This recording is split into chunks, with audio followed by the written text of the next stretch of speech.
What's up, y'all? We are back with another edition of the DMVR Rams podcast presented by our friends over at Branded Bills. Head to brandedbills.com. Use that code BBDMVR for 15% off of your first order.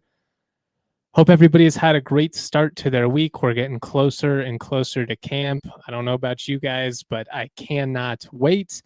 I'm definitely going to start ramping up the preseason coverage, start talking about the various position battles, the schedule, which we're going to get into a little bit today. But there's a lot happening, and I'm definitely getting that itch for football season. So looking forward to ramping up the coverage, really getting into it here. Shout out to everybody rocking live with us on YouTube this morning. If you wouldn't mind giving us a thumbs up, I certainly appreciate it. We've got some fun comments already in the Toyota chat. Curls up, curls up, curls up. Go Rams. Kevin says, I think in order to feel like last season wasn't the ceiling, we have to beat Washington State, UTSA, Fresno, Wyoming, and have to at least go 2-2 in the final 4 games, which are UNLV, New Mexico, Boise, and Air Force. I think you're right in line with my general mentality when I come into it. I'll kind of talk about the schedule here. I don't want to get too off of the plan, or I'll derail the whole show. But we'll get into that here in just a couple of minutes. And I think a lot of CSU fans, Kevin, are right there with you in terms of there being some significant games this year that can really swing the season one way or another. If you missed it yesterday, I published about 1,500 words on the Jay Norvell contract dilemma. We obviously focused on this Sunday afternoon, special Sunday show after Mountain West Media Days, but I still feel like the written word is my best form of content. It just gives me a chance to really slow down and articulate myself when at times, on these live shows, it's me just rambling for 60 minutes. I don't necessarily always convey the right tone or the exact right message that I'm going for. I think I more or less got it on the Sunday show, which is essentially that you have fairly solid ground depending on what side of the argument you're on when it comes to Norvell's contract. Objectively, they've improved by multiple wins every season that he's been at CSU. They won multiple rival games for the first time in a decade, snapped a 7-year postseason drought. All of those are objective measurements of success. I think you can also point out that a lot of the premier moments, the times that they've had where they could have picked up a signature win, either against, a big opponent on national TV or a game with serious, conference championship implications, both in 2023 and 2024, they've kind of floundered in the spotlight. And I think that has a lot of CSU fans essentially waiting for the other shoe to fall. I think they're worried that it's going to be Mike Bobo 2.0, where yes, there were some things you could point to in the first couple seasons in terms of being positive, but also when the lights really got bright there, the team floundered, and you could make an argument that if that's who they consistently are in all of the big time matchups, then that's probably indicative of who the team truly is. And when you look at both showdowns, when you look at UNLV in Hawaii last year, even the Fresno game on the road, an opportunity to play your way into the conference championship, you still would have had to beat Utah State the following week, which you almost lost that game too. If it wasn't for another crazy comeback, you would have finished the regular season with back-to-back losses, and then that would have been a debacle. But I just think all of those moments combined with the Arizona Bowl have a lot of Ram fans itching for more. And I think it's pretty clear there's some hesitancy on the administration side to lock him down with an extension as well, because I just think that those big moments tend to loom the largest. They tend to be what resonate the most. And fair or not, that was a big opportunity. You know, one of the things that I quoted in my article, and I'm paraphrasing here because I don't have my article pulled up, but it was a quote from John Weber when he introduced Ali Farokhmanesh this past spring.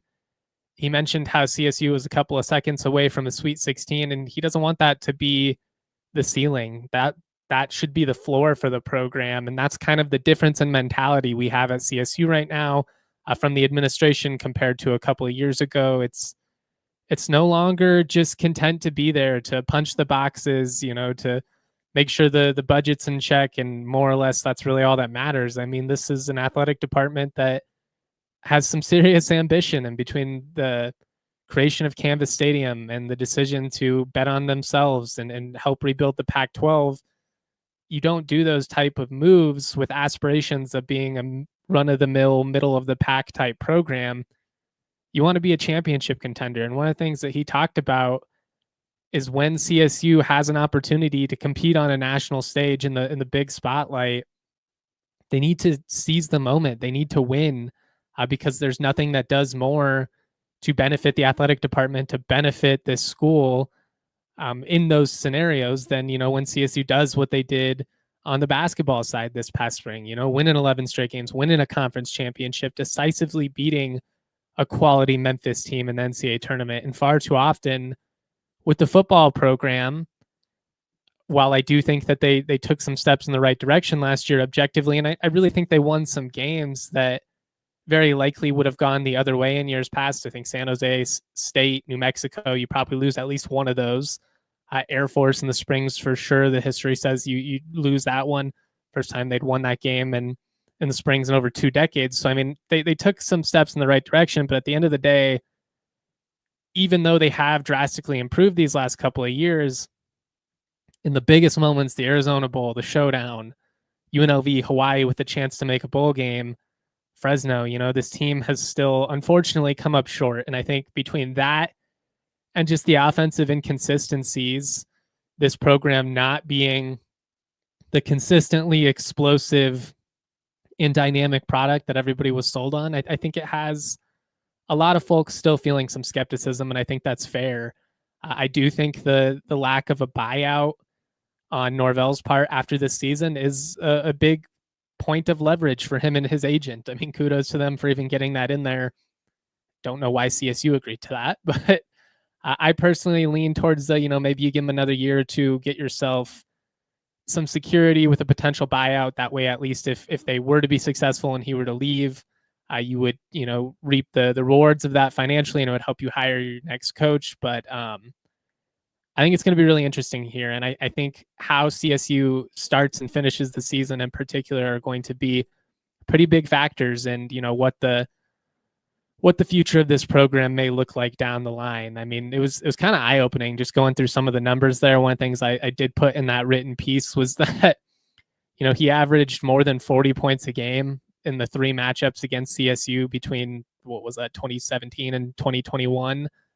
They've only scored 40 points at CSU twice in 3 years.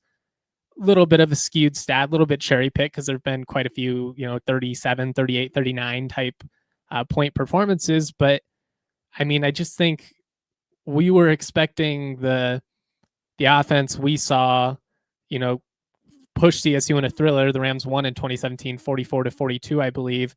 But I mean, they drubbed the Rams in 2018 and 21, really put it on them, you know, 49 and 52 points. Like, to go from that to what's really been a pretty erratic and up and down offense these past couple of years is just definitely not been what anybody envisioned. And I think having some success, winning some of these premier matchups, having continued success at home, which is another thing that Norvell has certainly improved upon. Canvas Stadium was the biggest party in Canvas Stadium. I guess what I'm trying to say for a long time was the visiting locker room post game. It's right by the media area where we do post game and all that. And like, you could just hear it hooting and hollering, you know, week after week, they'd come in and thump the Rams. Jay has turned that around. They've been very good at home these last couple of years, and that's been big. But they're going to have to win some of these road games. And more important than anything, I think you got to win some of these games that earn you a little bit of style points and, you know, establish some of that goodwill that was potentially lost with the season fizzling out the way that it did down the stretch in 2024. What do we have here? And the Toyota chat. I'm banking heavily on Norvell's familiarity with the team. I like Norvell, but he scared me a couple times. I hope the defensive play calling changes prove to be fruitful. That's a great point. I do think that is a big factor in all of this, the disconnect between Jay and Freddie Banks these past couple of years. I think there was a lot of finger pointing going on behind the scenes, which is not what you want. It's not a healthy situation. There's very little communication between those two at all by the end of it, which is why, despite the defense being pretty good on paper last year, they made the decision to move on from him. Those guys just hadn't been on the same page for a long time.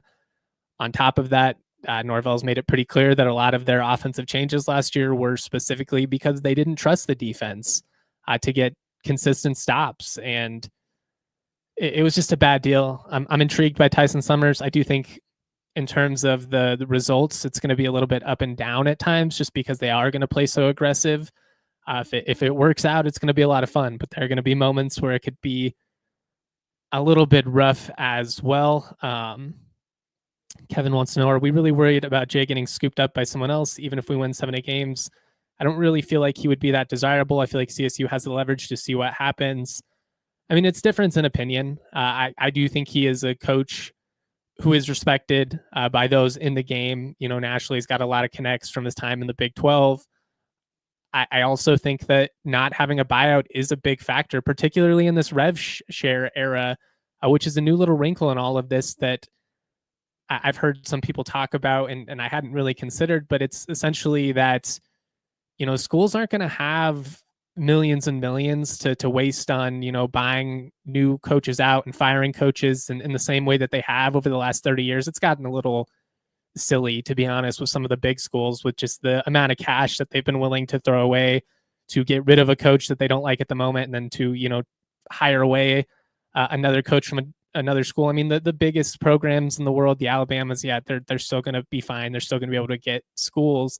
But I do think it changes things with some of those more middle tier Power 4 type programs, like, I don't know, just off the top of my head, like the Oklahoma States, the Cincinnatis of the world. Getting a guy who has a proven winning track record, particularly, you know, if they took a major step in the right direction without a buyout, assuming that he'd probably take some guys with him in the portal, I think it's a more appealing route to some of those schools than maybe the more cynical CSU fans give him credit for. Again, that's not to say that anybody who is on the fence or is skeptical at the moment is wrong in doing so. I've tried to make that pretty clear. While I lean more in the line of thinking that you probably should be safer than sorry, and that the grass isn't necessarily greener out there, I also understand that at the end of the day, you know, as a fan base, there's a deep desire for more, for something much closer to the Lubick era, or like even a slightly more sustained and extended McElwain period. I just think at some point, if he's really going to get people to buy into this, and you want people to buy season tickets and, you know, commit to NIL and really, you know, financially commit to your program, he's talked about that a lot, how big the financial investment is. Well, you got to win. You know, nothing drives excitement, nothing sparks the fan base and support quite like winning. And last year was better. It was closer to what it needed to be, but I've said this a million times now, it can't be the ceiling. That's got to be the floor, and that has to be a moment that you launch off of. And again, I just keep coming back to September and the importance of having a hot start, because let's be real, really for over 5 years now, you pretty much got to go back to September 2017, like the opening of Canvas Stadium, to really go back and find like a fun September. Just has not been a great way to start the year. You know, year after year, losing these home games, and you lose all the wind at your sails, right? Like there's all this preseason buzz, excitement, and then, you know, by October you're playing catch up, trying to get everybody to buy in instead of building off of that natural energy you have at the beginning of the season and, you know, getting it rolling and really generating some buzz. And I just think, especially in a contract, it's not really technically a contract here, but given the situation with his impending contract situation, the importance of a quick start, I think it's pretty paramount this year. So we're going to get to that here in just a second. Do need to shout out a couple of our partners. Also want to throw out just a couple of brief news bits, another edition of what's happening in Agland, kind of talk about some of the latest CSU news, excuse me. But let's shout out these partners and we'll keep the party rolling. Whether you need snapbacks, truckers, fitteds, beanies, or tees, Branded Bills has you covered with performance and style. If you're looking for some gear to make your brand stand apart from the crowd, Branded Bills has you covered with the best custom headwear. Start your order and their dedicated team will help you create the exact custom apparel you need. They have a partnership with CSU. I've talked about this a lot.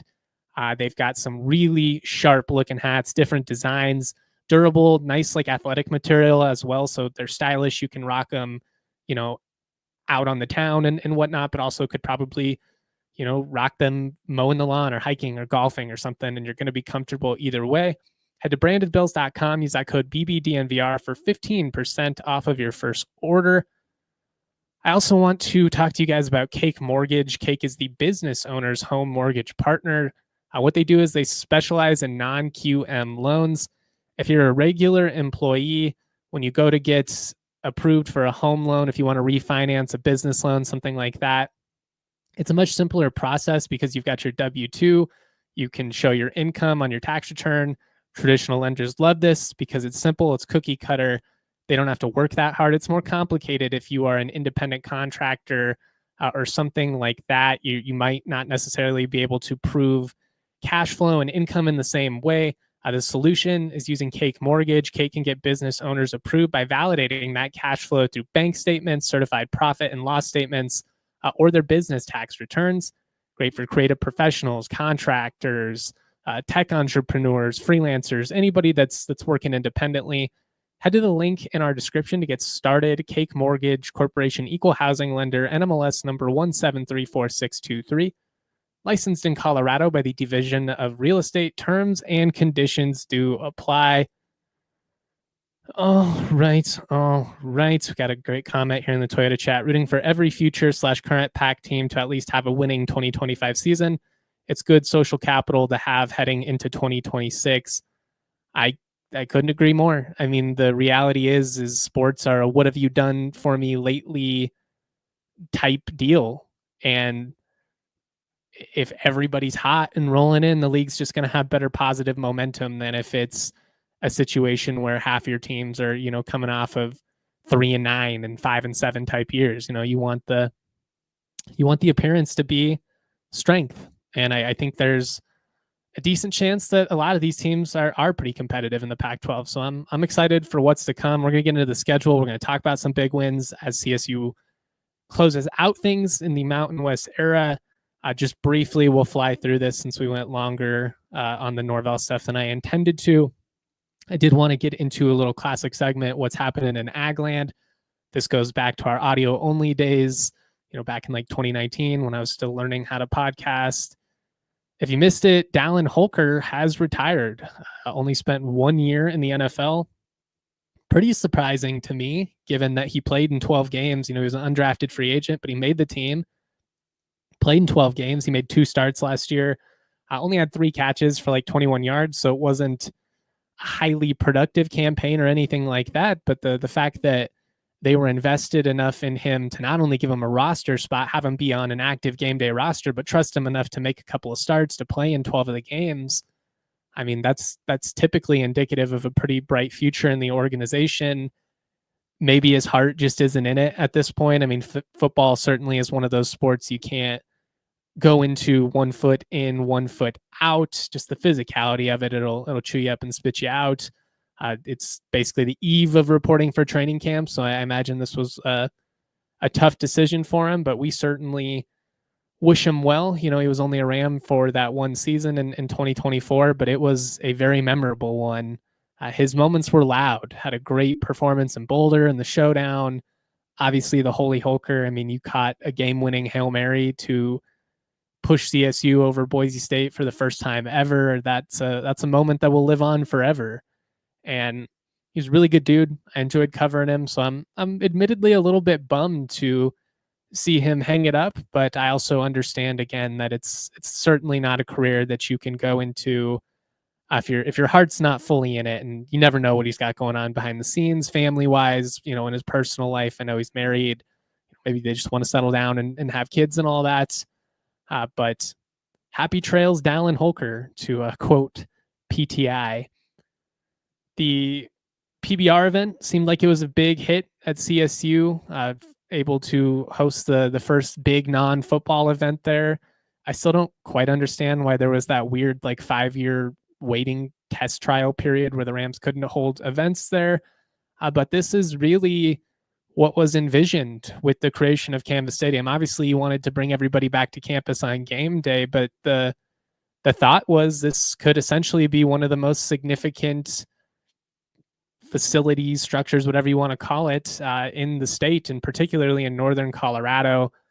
I think this going so well opens you up to all kinds of possibilities. PBR is going to come back next year, which is awesome. But like Monster Jam, you could do stuff like that, motocross type stuff. There's all kinds of stuff you could host in there. And obviously concerts. Bummer that Tim McGraw pulled out, but it sounds like everything was a blast regardless.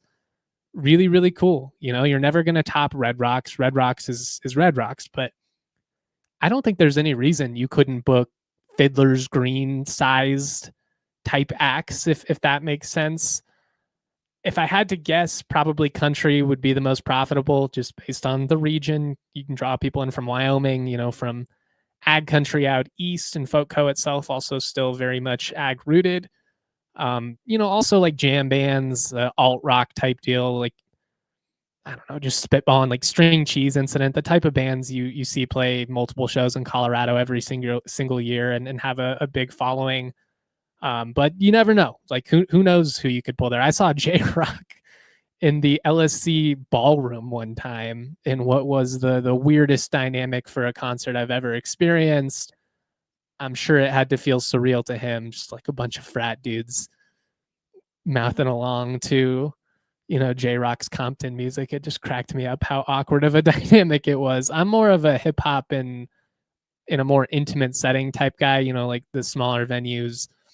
Back in the day, I used to go to a lot of shows at Cervantes. These days, I don't know if I have that in me.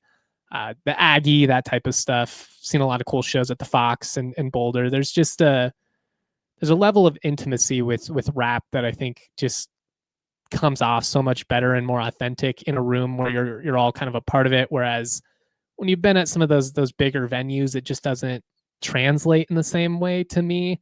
But I'm also more into, like the J-Rock. I do love J-Rock, but like atmosphere type, I don't know, just music without a ton of bells and whistles. Like I don't need the light shows or anything like that. So I'm probably not the best person to talk about this.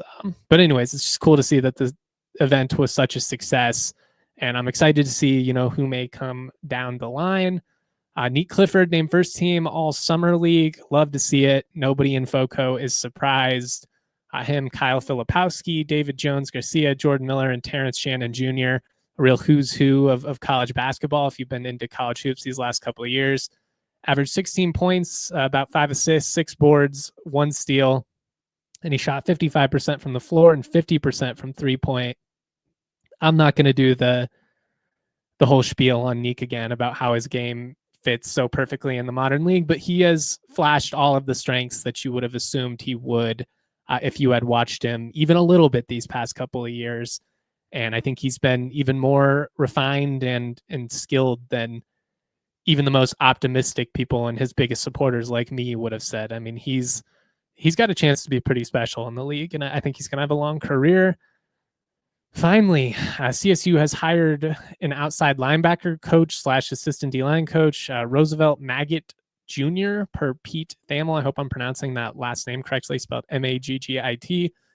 Played at Iowa State from 2008 through 2012. Has coached at FAU, UTSA, Texas, and Houston. Also spent some time with the Chargers and Vikings. I saw this morning, so admittedly have not had a ton of time to dive into his background or the numbers or see how the defensive lines have fared while he's been there, what type of sack production, all of that. There are a lot of YouTube videos of him talking about technique and pass rush, so it does seem like he's a guy who's really into this, which is what you want from your position coaches.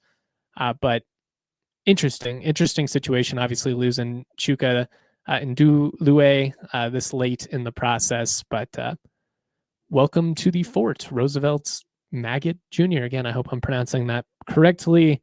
Could definitely go the wrong way on that one. Mark in the Twitter chat says, I miss the good old days when I could root against every team in my conference at every moment. We're so close to getting back there, dude. I will say there is a weird element of it right now with the us versus them type mentality. I think the P4 versus, group of five distinction has pushed a lot of us schools more in line. Like, I guess there's just more harmony amongst the G5 teams than there's ever been, just because we kind of all have to band together based on the way things are trending at the moment. But I'm looking forward to 2026 too. Kevin also says all the former Hoops players were there. It was awesome to see. That photo with everyone was legendary. Really cool. If you missed it, go to Ali Farouk Manesh's socials, the CSU basketball socials as well. I'm sure Isaiah was there, Roddy was there, Nique was there, Deshaun Thomas. I mean, all kinds of Rams from over the years, and that speaks to the chemistry and the they talk so much about culture, like it's such a sports cliche and a buzz term. But that's the perfect example of the culture and the foundation that has been laid within that program, that everybody still comes back. I think it's cool that people like Deshaun Thomas and Tanjay, who graduated from CSU, like I understand they finished their career elsewhere with their COVID years, but those guys were instrumental in the buildup of this program. And I just think it's cool that they still have a home in Fort Collins, figuratively, you know what I mean? They don't live here, but they feel like they can come back and they still embrace CSU and they're proud of that.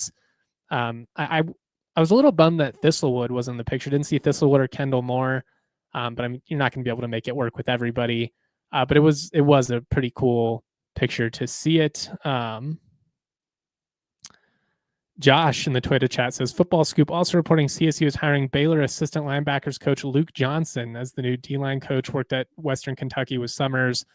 I haven't seen this report yet, but I think that makes a ton of sense. That's what I said the other day. I would imagine they lean into Tyson Summers' Rolodex and try and find somebody who he trusts, has experience with, would be able to kind of come in here with a month before the season and already be familiar with the system. Matt Zenitz with CBS Sports reported it as well, it sounds like. So it sounds like that is legit. Thank you, Josh. Appreciate you pointing that out. Let's get into the top 5 games here, because we're already a half hour in and we still haven't got to the meat of the show. Classic JTM rambling away. Let's regroup for a second. Let's take a quick break. Let's shout out these 2 other partners so we don't get like 90 seconds in and then have to go back into the segment, and it'll be just a little bit awkward timing wise. But let's shout out those partners, and then I'm going to get into the games that I have deemed the top 5 biggest must-win games for CSU. I'd say that somewhat tongue-in-cheek because you want to win them all, but we'll get into it. If you're looking for banking that plays at your pace, whether you're tailgating, grabbing halftime snacks, or catching the game from the couch, First Bank is in your corner. With their secure, easy-to-use mobile banking app, you can check your balance with the tab for Stadium Nachos, stay on top of your money anytime, anywhere. It's like having a financial MVP right in your pocket. Here's the play that pays. You can earn $300 when you open a new First Bank checking account. Use it to get CSU season tickets. Maybe you want to go to an Avs game. Whatever keeps your game day going strong. First Bank makes managing your money feel like a win. No games, just solid tools to help you stay in control. Again, all right from your phone. If you're ready to take your banking game to the next level, head to efirstbank.com/bonus. That's efirstbank.com/bonus. Certain restrictions and requirements apply. Member FDIC. Trucks have always been a part of Toyota's DNA. For generations, Toyota's built durable legends destined for greatness and perfect for Colorado. That's why they're perfect for DNVR, and it's why they are the official vehicle of DNVR.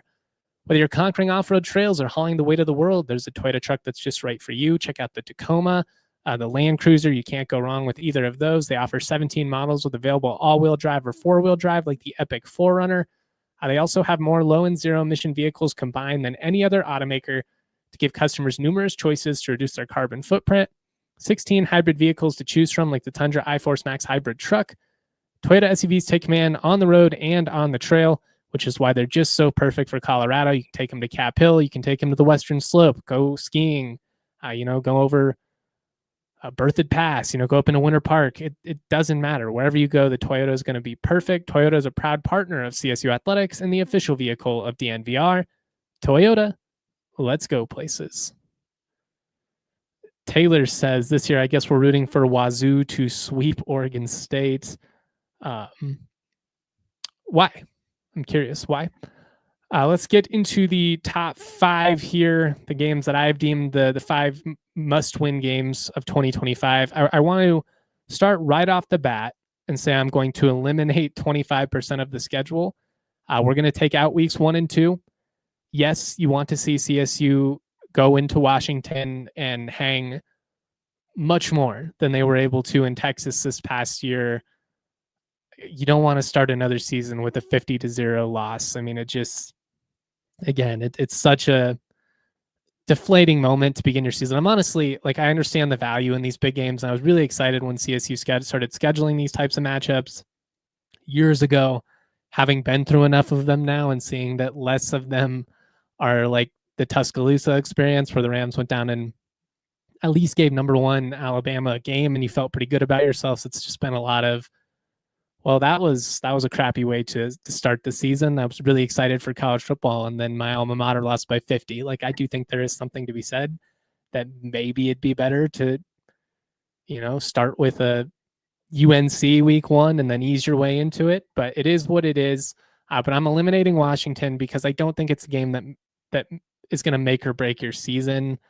You could pull a crazy upset, still miss the postseason. You could get throttled, still go on to win the league. Yes, you want to see CSU compete better, so much better than they have the last couple of years, but I don't think it's a must-win.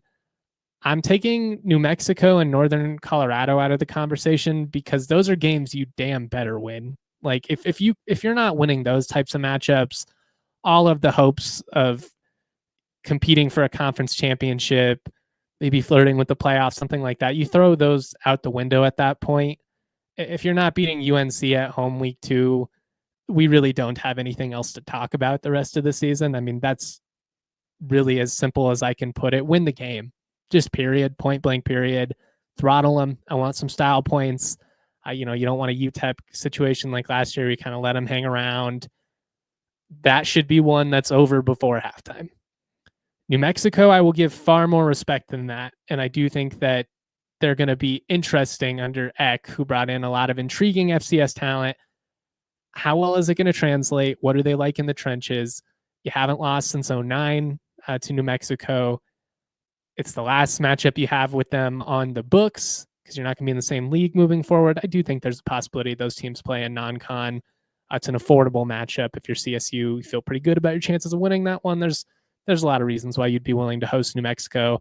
Maybe even do like a 2-for-1 type deal with them. But you got to win it, period.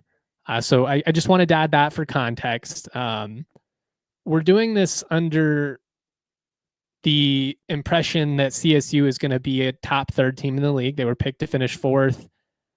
I picked them to finish 2nd. I picked them to make the conference championship. I'm not as high on UNLV. I do think San Jose State's got a far favorable schedule. Fresno, I'm in kind of wait and see mode at the moment.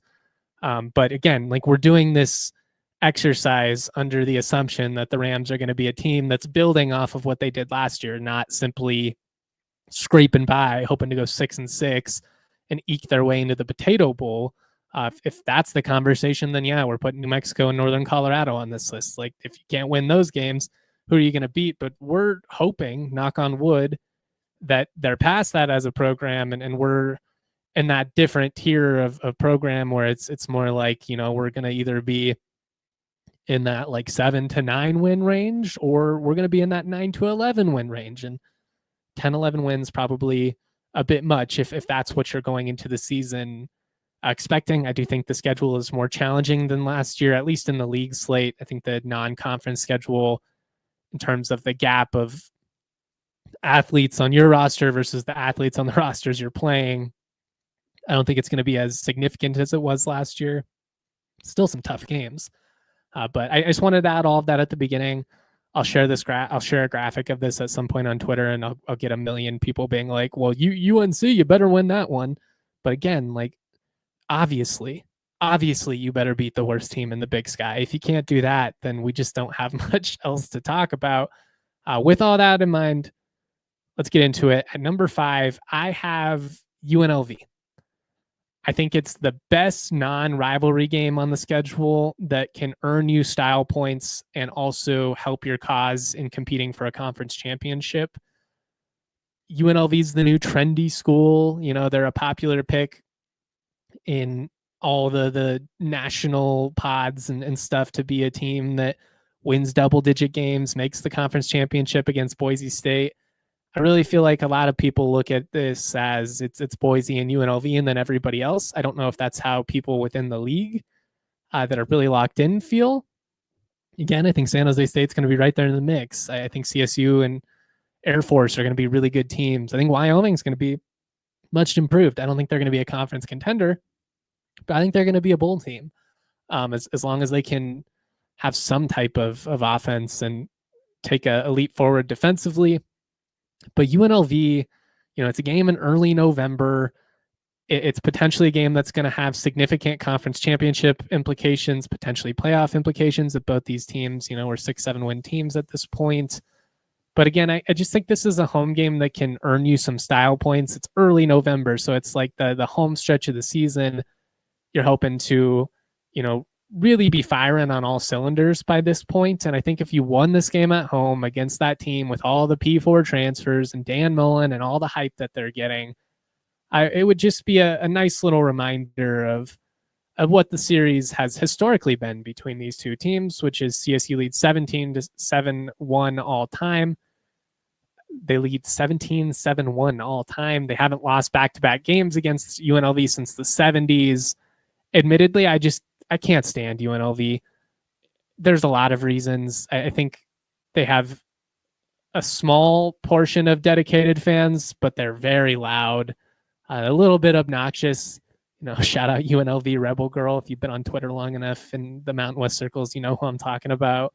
But they've just been pounding their chest, feeling themselves a little bit too much for my liking these past couple of years. I mean, you've had like 2 relevant seasons in the last 3 decades, and now all of a sudden you're talking like you're the belle of the ball and superior to Boise and Memphis and all these programs who have like decades of established success, and you've been hot shit for about 15 minutes. And I think it's equally as likely, if not more likely, that we're closer to your 15 minutes of fame being up and you regressing closer to the mean than you guys really elevating, going to the next level. It's possible. Dan Mullen was a great hire, especially after losing Barry Odom. That was a tough spot for them.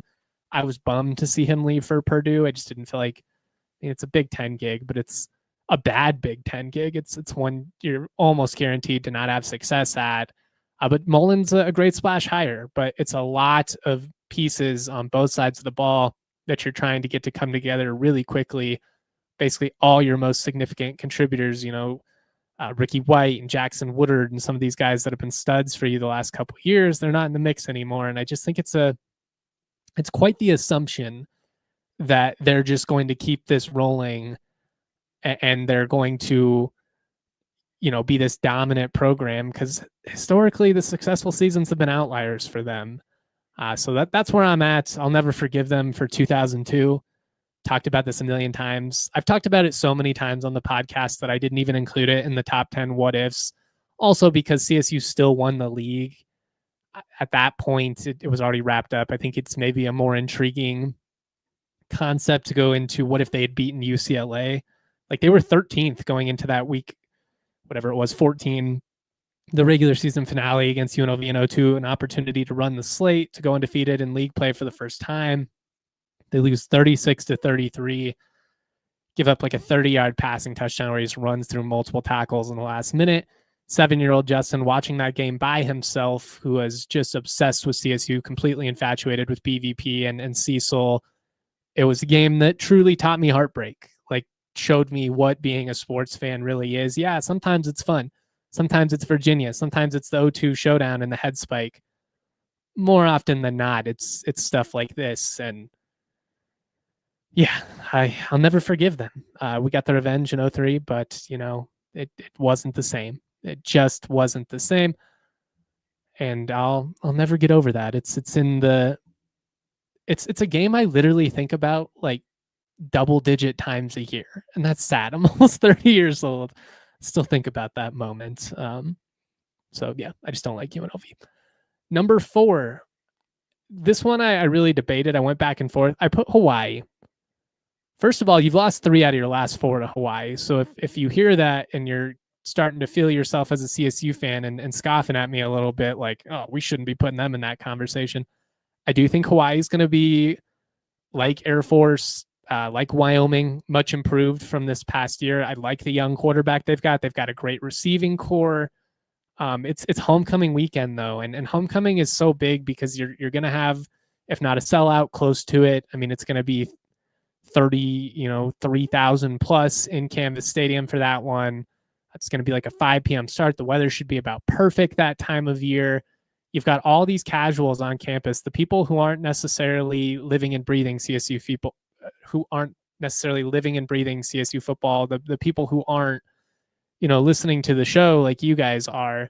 It's more the casuals, the people who probably and accurately look at CSU over the last 20 years, and they're just like, it is what it is. It's fun to go to a game here and there. Those are the type of moments where if you seize them, you can really capture some of those more casual fans. And there've been a lot of instances in the last decade where the Rams have come up short on homecoming. And to me, this is one of those pivotal games. You want to prove this team is not just that same old CSU. You want to prove this group is different than what we've seen in the 21st century. This is a game you've got to win. It doesn't hurt that you can get a little payback for 2023, Hawaii walking the Rams off and keeping us out of a bowl game.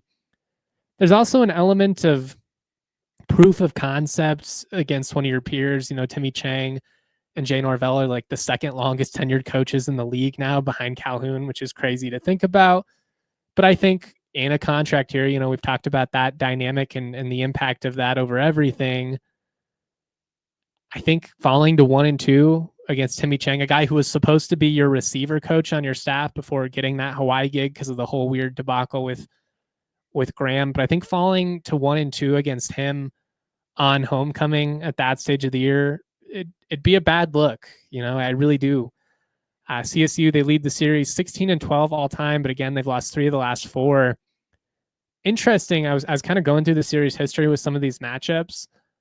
The 1925 CSU team, technically Colorado A&M back then, they went 9-1 that year.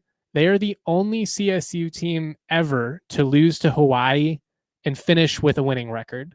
So the history says if you win this game, you're much more likely to have a winning record. If you lose this game, all but guaranteed to have a losing record, which, that's just kind of a fun podcast stat that obviously doesn't technically mean anything. But I do think it's interesting, and I think it's indicative of like when CSU is a competitive program, when they're the type of team that we want them to be, that's the type of game that they should be able to get through, right? And the fact that you've now lost 3 out of the last 4 to Hawaii in the modern era, it's not great. It's a trend that needs to change.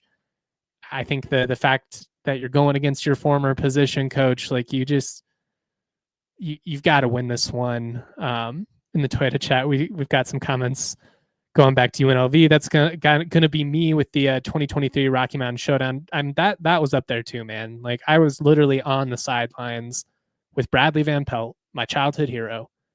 We're all pumped. The Rams are winning. And really right around the time while CSU was still up, when they didn't go for it on like 4th and 2 at midfield and they punted, you could feel it.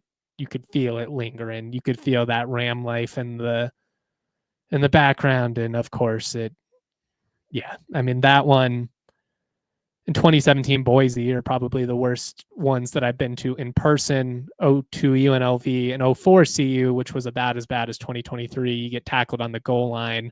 The CU transfer running back starting for CSU has a chance to score a walk-off game-winning touchdown in Boulder, and chaos happens. They run the wrong way, and instead the Rams lose a heartbreaker. Again, one of those just pivotal moments in my childhood that taught me what being a sports fan really is most of the time, and that is pain. All right, we're going to get into the top 3 here. We do got to shout out 2 more partners. We'll keep it rolling, keep the comments flowing. I'll get to as many as I can. If I don't get to it initially, we can start it and come back at the end. If we have time, we're going to play a clip of Mukendi Wa-Kalonji out at Media Days. He's a guy who I think needs to be a productive player for the defense in the trenches this year. But we'll get into our top 3 here in just a sec.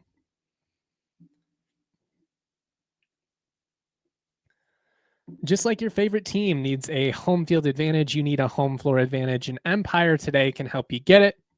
Empire Today has flooring experts, dedicated flooring professionals who focus on flooring every single day. You've all been to one of those big box stores, and you can wander aimlessly, not even run into an employee for minutes at a time. But then even if you do, can you really know if they know what they're talking about or not? You know, maybe they're in flooring this week. Were they in gardening the week before? I mean, it's tough to say. It's not their fault. They get put in that position by poor management. But when you're dealing with something as important as the flooring in your home, you want professionals. You want people that live and breathe flooring, and you're going to get that with Empire Today. They'll be with you every step of the way. Schedule a free in-home estimate because some things are just better at home. DNVR listeners can get a $350 discount when using the promo code DNVR. You heard me right, a $350 discount with the promo code DNVR. Restrictions do apply. Visit EmpireToday/DNVR for full details. Finally, the homies at Coors Light encourage you to never lose your chill. Life is going to test you in so many different ways, personally, professionally, just dumb little things like stubbing your toe or like hitting your knee on a table or something like that. Getting worked up rarely improves anything in my experience. It just makes it worse. You got to do the little things that help make you a chill guy. You know, go back to that dumb meme from a while back. You want to be a chill guy, you got to choose a chill state of mind.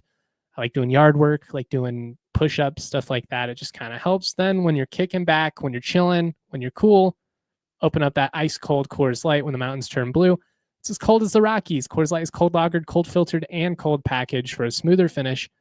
Make the most out of the times you choose to chill. Choose Coors Light. Get Coors Light delivered straight to your door. Visit CoorsLight.com/DNVR. Celebrate responsibly. Coors Brewing Company, Golden, Colorado. All right. All right. I got a comment in the chat saying I was about 4 rows above the rock, wanted to throw a plastic bottle at his bald head. That whole night was so weird, man. Just, I remember being on the sidelines and like a fight almost broke out pregame. Then I'm standing there and all of a sudden I'm getting just manhandled by some security guard. I'm like, what the hell is going on? You know, I got a credential. I'm allowed to be here. I turn and it's just Dion and his whole posse mobbing through. I look to his right, I think it was, and it's just Lil Wayne. I'm just like, oh, it's Lil Wayne. That's weird. But yeah, that whole night was like a fever dream. Then the game goes late as hell, and then God, CU's like media parking situation's kind of a pain. You have to get on the shuttle that takes you like way away from the campus if you're not like their regular media, if you don't get there early enough. I didn't, and there weren't any shuttles, so I'm just like walking across Boulder, dejected as hell at 2:30 in the morning, hoping to not get mugged with like all my technology and stuff on me. Not a banner night, just not a banner night. We'll say that. All right, the top 3 must-win games for CSU in 2025. I've got at number 3, Air Force. The 2-game stretch of at Boise State, home against Air Force to close the regular season, about as brutal of a 1-2 punch as you could have in this league.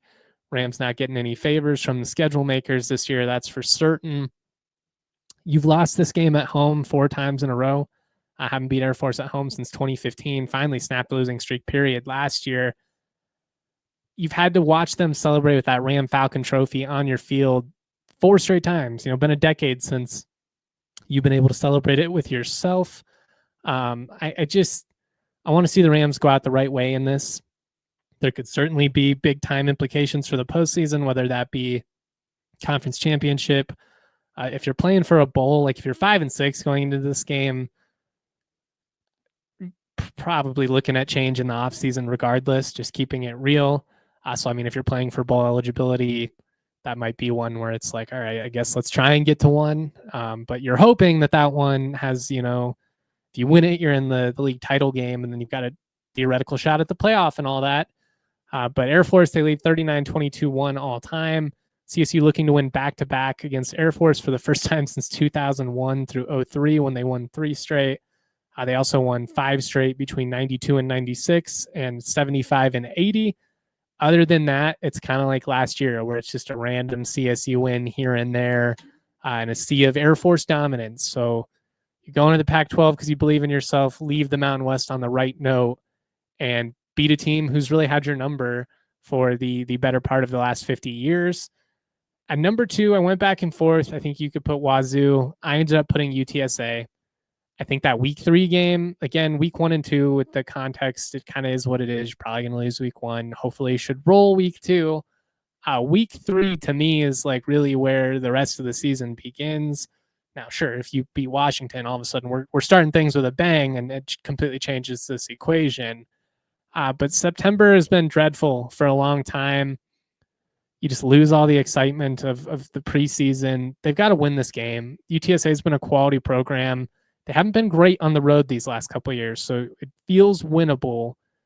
To me, if you get to that second win in the non-conference slate, it at least allows you to breathe. And even if you lost to Washington State, it would be a disappointment. But you still feel like, all right, we're going to the league slate. We showed some stuff. Let's see what we can do against our conference opponents. You win this, though, gives you a chance, to get to 3-4 wins in September. And again, now all of a sudden it's feeling more like 2014 again.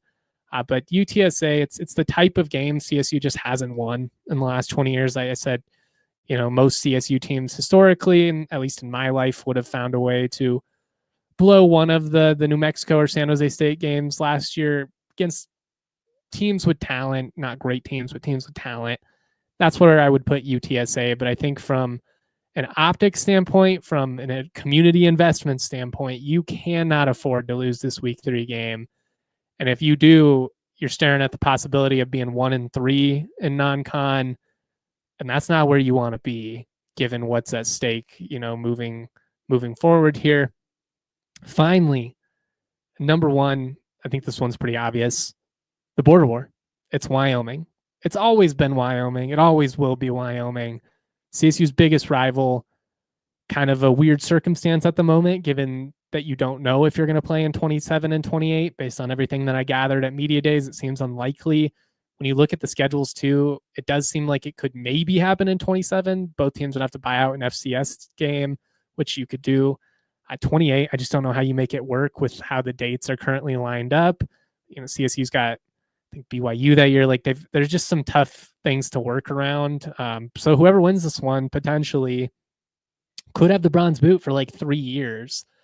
That's a lot of bragging rights. I don't know if I can, especially with all the Pac-12 stuff. Like if CSU loses this game against Wyoming, for the next 3 years, you're going to have to hear so much trolling from Wyoming. Oh, fancy Pac-12, but can't win the game that matters. And all the power to them. If the Rams do lose this game, we deserve the trolling. But you've got to win this one. You established some goodwill last year, finally, pulling out some of these rivalry games. But winning in Laramie is different. It's indicative of toughness. Good CSU teams beat Wyoming. Really good, or the rare great CSU teams, they can not only beat Wyoming, they can beat Wyoming and Laramie. It was a staple of the Sonny Lupick era. Sonny won his first 5 games in Laramie. He lost them a couple of times in FOCO, like in 96, like in heartbreaking fashion, but he kicked their ass in Wyoming. And it's why Wyo fans, as much as he frustrated the hell out of them, they had such great respect for him because they know it's not an easy thing to do. To go up there 7,200 feet elevation, it's cold, it's windy, got all those rednecks in the stand. It's not a place that's historically been easy to win. And when you look at the history, winning in Laramie has almost always coincided with reaching the postseason. CSU in 1993, Sonny's first season, they won the regular season finale in Laramie 41-21. They finished 5-6, so they missed the postseason. That's the last time that CSU won in Laramie, and they didn't also make a bowl. If you go back and look at the history, it's 8 straight times that CSU's won in Laramie, going back to to 93 that it's also lined up with a bowl. There have been times where they've lost to Wyoming and also made a bowl. There have been times they beat Wyoming at home and not made a bowl. But when they win in Laramie, the history says it's going to result in a postseason finish. 2015, 2013, 2008, 2005, 2001, 99, 97, and 95. Even more than that, you want to go back even further. Obviously, these two teams have been playing, since the early 1900s, 1899, if you count that first matchup. It depends on who you ask because it's a forfeit. But the Rams have finished with a losing record only 4 times in the last 50 years when they have gone on to win in Wyoming. So when they've won in Wyoming, when you look at the last 50 years, it lines up with being a successful team. And we just pointed out 93. They also won there in 85 and 1979. In 1975, 75, they actually won 3-0, which is crazy. Those are the only 4 times in the last 50 years where the Rams have won in Laramie and has not lined up with a winning season. The 55 team that went 8-2, they won the Mountain States Conference. And the 52 team that went 64, they were 2 of only like 5 teams in about a 25-year stretch for CSU that finished with a winning record. You know what those teams had in common in 56 and 52? They won in Laramie. You want to be a championship contender. You want to be the type of program that's, envisioned, that everybody romanticizes. Winning in Laramie is the way you do it. And again, like the best coaches in program history, they found ways to get it done up there. It's not easy. It's a really tough place to win, but Sonny did it. Mac lost in 2012, but then he went up there in 2014 or 2013, thumped them. So like, if this team is going to be who we think they are, or who we at least want them to be, they got to win in Wyoming. And the history says if they do it, good things are to come. All right. Again, keep the questions, comments, etc. rolling. I guess I'll talk about Memphis here for a couple of minutes. We push it off pretty long. I might as well save some of this for Friday. But if you missed it, Memphis reportedly tried to buy their way into the Big-12.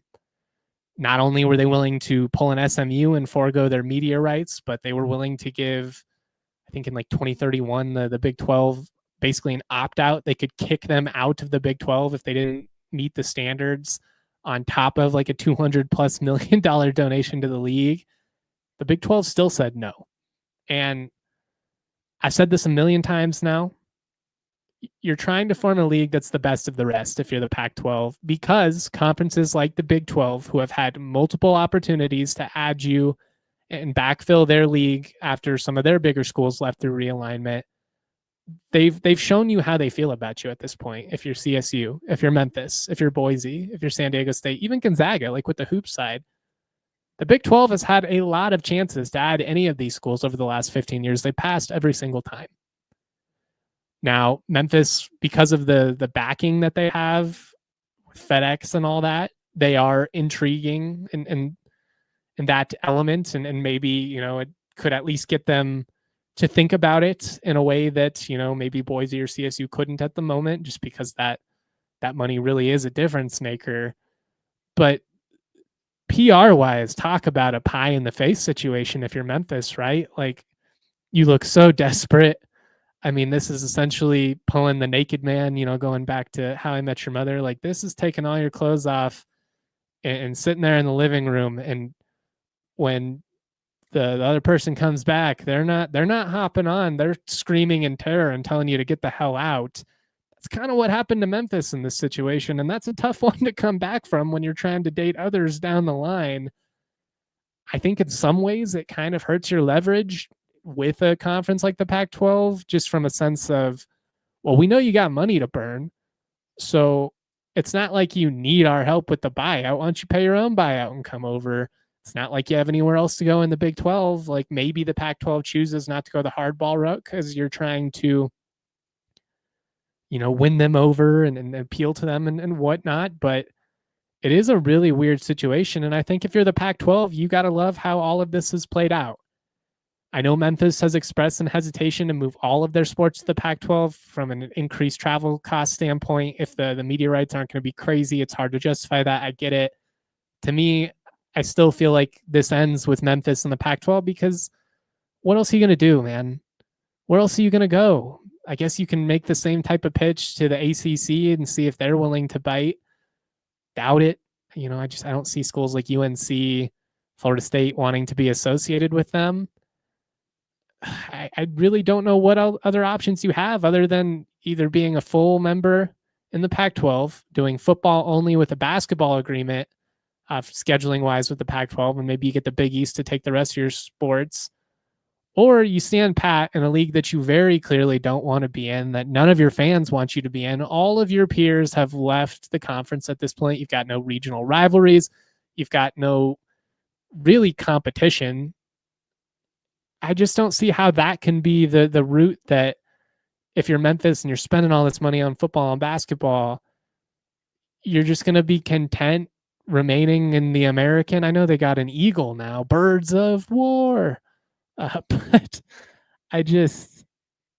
to me, the only realistic move they have to increase their chances of being considered a power conference team is coming to the Pac-12, and maybe that helps them get to the Big 12 or the ACC down the line. Who knows? But you aren't viewed as a power conference right now. Very clearly, none of the other leagues want you. Why would you stay in the American, which has no quality opponents at this point? Again, everybody's left. Your donors are sick of it. Your fans are bored with it. It's a one-bid basketball league. For a program with as much tradition and success as they've had in football and basketball, I just don't see how either coming to the Pac-12 as a full member or football only and getting the rest of your schools in the Big East wouldn't be your best route. And obviously that means that the Big East would have to be interested in them as well. But yeah, I mean, I think CD6 nails it on the head here in the Toyota chat, and that's they have some of the same issues as Boise. Great athletics, great support. Power schools don't take them seriously as a school. They don't want to associate with them. I do think perception's a factor, and I do think there's probably some perception of Memphis as a city that kind of hurts their cause a little bit too. You got to remember some of these presidents and chancellors and whatnot, pretty buttoned up. Like I don't know if the KU president, UT Austin, some of these high and mighty type people are going to Memphis on their vacation. I'll just put it that way. I would love to have Memphis. I think it'd be cool. I think it elevates our product in every way, and I think it makes sense because you're trying to make the best of a bad situation, which is really the root of what all of these teams in the new constructed Pac-12 are doing. We all got left behind by leagues like the Big 12. They've made it clear they don't want to play with us anymore. So we have to do what we can to remain relevant and give ourselves an opportunity to at least, remain in the picture here for whatever this next iteration of college football looks like. Because change is coming. Like the haves are trying really hard to pull away from the have-nots. You definitely don't want to be where some of these other schools are seemingly going to be in a couple of years, which is dead in the water. So we'll see, man. I think there's a lot that's still to be sorted out here. I think Memphis could be in play. I think, St. Mary's could be a school that's in play for the Pac-12 potentially, especially if the Mountain West isn't interested in adding any more members.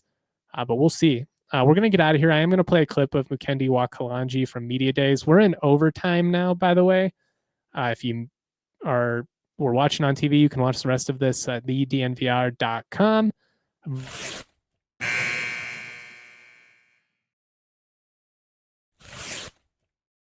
Get about that graphic. It gives me a mini heart attack. Before we play the clip, we got a comment here in the Twitter chat. Odds that Justin Michael will start bull riding as a side gig. Great event last night at Canvas, packed house. I wish I could look at you guys with a straight face and say that I am tough enough to get on a bull. I don't think I'm crazy enough, frankly. I've been around a lot of folks that are in it. I have a lot of family that are ranchers in Western Kansas. I have family members who are involved in rodeo, mostly barrel racing, not really bull riding, but certainly folks in my family have been on it. I don't have that gene. I don't have that craziness. I didn't even really love getting hit in football, So I think you just have to tick differently to be willing to get on an animal like that and risk getting trampled to death in front of an arena. It's like the closest thing we have to like gladiator type stuff, honestly. You're trying to conquer a beast, but it really is cool. And I think it's a great relationship for CSU to have. I'm glad it's coming back next year. If this can just become an annual thing, that could be awesome for CSU, which again, at our core, we are an ag school. So it's a relationship that feels very natural. But we've already gone long here. I do want to play this clip because by next week it's going to be irrelevant. And I really enjoyed getting Mukendi's perspective on a lot of this as a Colorado kid who's been at CSU for 5 years, was there at its worst, saw them go to a bowl last year, but has chosen to stay committed, could have gone elsewhere, chose to stick around. Here's that clip of Mukendi Wa-Kalonji, and then we'll get a couple of final thoughts and we'll call it a day. Mukendi, who are some of the standouts in spring on the defensive side? I mean, new scheme, new coaches, very few returners other than yourself. Honestly, I feel like everybody's been a standout so far. Like, we have great depth. There's the ones and twos and threes sometimes, like, there's not really a big fall off. Everyone has a lot of experience. Everyone's working together.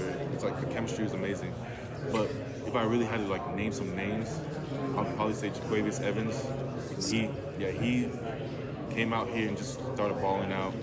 And another person would probably be Kenyon Yeagers, a really young guy who's just been outstanding for us. What is this scheme like for you? I mean, how different compared to what you guys were doing under Freddie? How quickly have you guys been able to take to it? It's different, but I trust in Coach Summers' scheme and everything. I watch a lot of film with him, and I'm picking at his brain, trying to understand what he sees in me in this defense. And I feel like I'm liking what he's showing me so far. So, what's he like as a coach? I mean, really down to earth, really honest. He's from the South, so he's just everything. He tells you as it is. I like how he's like straightforward. He doesn't cut edges. He just tells you as it is. If you need to fix something, he'll tell you to fix it. If you're doing good, he'll tell you you're doing good. So it's nothing unique to college football at the moment, but you've been here a couple of years. You've seen a lot of players come and go. Why have you stayed at CSU? I just believe in CSU. They believed in me first. They were my first scholarship offer. As you know, I'm a Colorado native. So getting that phone call, getting that first offer was really eye-opening. I remember I got it. I was playing basketball. I started crying. Went home right away, telling my parents, and we were all celebrating. So just having that time, them actually believing me, giving me my first scholarship, and then all these other schools starting to give me offers afterwards. I'm like, nah, they were the real ones first. I'm gonna stick with them. I've been here 5 years. This is my 5th season. So how does it feel for this to kind of come to fruition then, to be a multi-year starter, to be a Colorado kid that helps take part in the transformation of CSU? It feels amazing. I was there when we were down. Now I'm here when we're up. So I'm happy that they believed in me, bring me here to represent the school and just be great. Do you feel like you've lived more than 5 years in these 5 years? I mean, it's been a lot for the program. Yeah, I felt like I've been here a long time, but like everyone on the team calls me Unc. I'm only 22, but they treat me like I'm 30-something, so it's just like, it just feels good, but I feel like a lot of the players have respect for me on the team. I'm going to cherish that, make sure I don't lead them astray. What was it like, man, to get the monkey off your back and finally get the bronze boot last year and be at Wyoming? It was amazing, man. Especially when the fans came on the field and everything. I had the trophy, I was jumping up and down with it. All the fans were around me. It was really fun times. Parents were telling me to hold their kids, sign on their stomach, and just take photos with them. It was really fun. What does that rivalry mean to you, being a Colorado kid? You know how it is. Like, we don't like Wyoming, they don't really like us, but at the end of the day, it is a game, so it's not like hate off the field, but when it's between those white lines, we absolutely do not like each other. So. What do you think about the fact that these two teams might not play after this year for a couple of years? I mean, it just doesn't seem right. I have no comment on that. No. Does it suck, though, as a player to see that there could potentially be a time where these two teams don't play each other on a yearly basis? Yeah, because we always want the bragging rights, We want to shove it in their face, be like, yeah, we got this boot, and you guys are not going to get it back. So. That's kind of what it's all about, right? Like, these are the games you live for. Braden was just asked how much he likes coming to Laramie to play. How about you? I do not like playing at Laramie, man. Laramie, it's always like the wind. The wind is always like blowing, and so it just hits your skin the wrong way, and it just does not feel good every single time I'm playing up there. So we're just gonna go up there, do our thing, get out. You know. What would it mean to cap your career with another win, especially one in War Memorial Stadium? It'll feel amazing because I'm gonna come back every single year telling them y'all better not lose this boot. I brought it back. So like me and my seniors brought it back. We kept it. Now it's y'all's job to make sure we don't lose it. So. Shout out to Mukendi Wa-Kalonji. Shout out to Braden Fowler-Nicolosi. Both of them were great. Got to spend quite a bit of time around both of them, both in formal and informal settings out in Vegas, which is always great. Mukendi's a soft-spoken guy at times, but he's very articulate, very eloquent, and he's a guy I enjoy rooting for, and I appreciated his perspective on all of that. And my guy Cody Tucker trying to get him to bite the cheese a little bit on some of the conference realignment stuff with Wyoming. Mukendi did the smart thing politically, and no comment on any of that. I'm going to be live again Friday, at the end of the week here. We're going to get into our more regular season schedule here in the next couple of weeks once we get that all sorted out. But shout out to everybody for rocking with us. Shout out to Alyssa, our wonderful producer. Thank you for listening to the DNVR Rams podcast presented by Branded Bills. Head to brandedbills.com. Use that code BBDNVR for 15% off of your first order. We all silly like the mayor.